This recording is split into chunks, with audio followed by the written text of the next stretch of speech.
So in this video, we're going to look at how monetary policy works and what does it depend on. Let's take a look.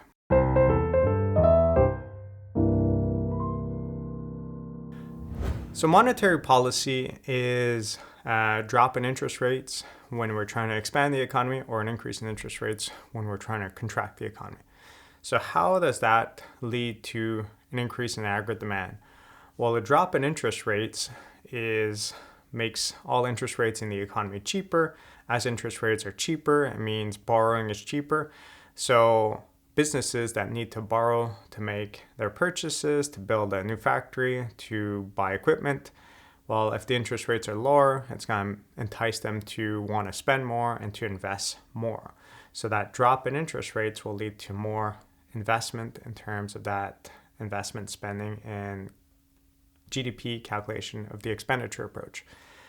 The other thing that could happen as well is when interest rates are lower, you may decide to change your car or to buy a new house. And in that case, that also leads to more spending going on with this idea that a drop in interest rates leads to more consumption, possibly. So those are two of the big factors that happen immediately. And then afterwards, there's these side effects that also can happen. Drop in interest rates typically leads to a depreciation of the currency. And the main reason for that is if interest rates are lower, there's less money flowing in for financial assets. There's less money flowing in. It means that the desire for our currency goes down. As the desire for the currency goes down, well, then the value of it also goes down. So in that situation, as our currency depreciates in value, that means that imports are now more expensive. Our exports are suddenly cheaper to this other country. Therefore, we import less, we export more, so that leads to an increase in net exports. So typically speaking, a drop in interest rates can stimulate consumption, investment, and net exports.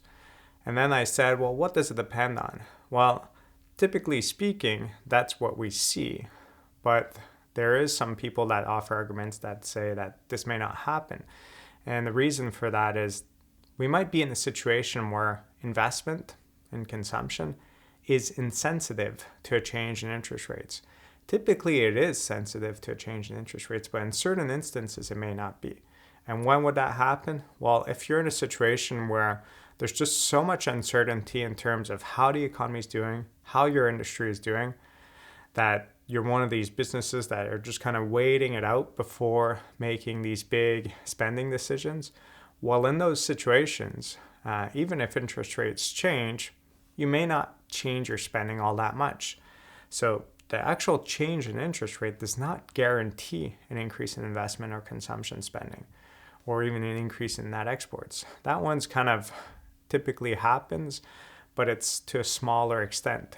So expansionary monetary policy typically leads to more spending, typically leads to an increase in aggregate demand, but there is truth in the argument that it does not always lead to an increase in spending and an increase in aggregate demand.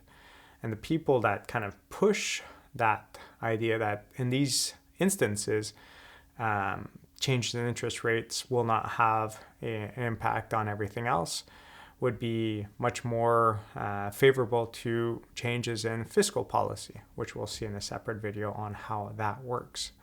So generally speaking, if we think about the mechanism here, drops in interest rate lead to an increase in consumption, investment, and net exports. So consumption, investment due to interest rates, net exports due to a depreciation of the currency. But some of these may have a strong effect in certain instances, and other times may not be so strong, and it depends on the other factors at play.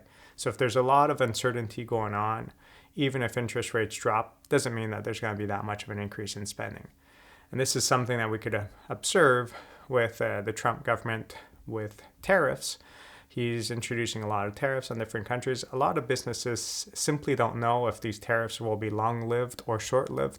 And because of that, it's very hard for them to establish whether they should expand and set a new factory in the States or keep on expanding in another country. And also whether they're going to remain in business, because a lot of industries are suffering and a lot of companies will go bankrupt through this process. So even though interest rates were to change, if he were to be able to pressure Jerome Powell to drop interest rates, it doesn't mean that it would lead to substantial increase in spending or a substantially beneficial impact on the economy. It may just lead to more inflation in this process. So hopefully you understand how that works. And in a separate video, we're going to look at how fiscal policy works. Have a good day. If you found this video interesting, please consider subscribing or joining my class where I guide you to apply and expand on the information found in these videos to real-life examples. Have a good day.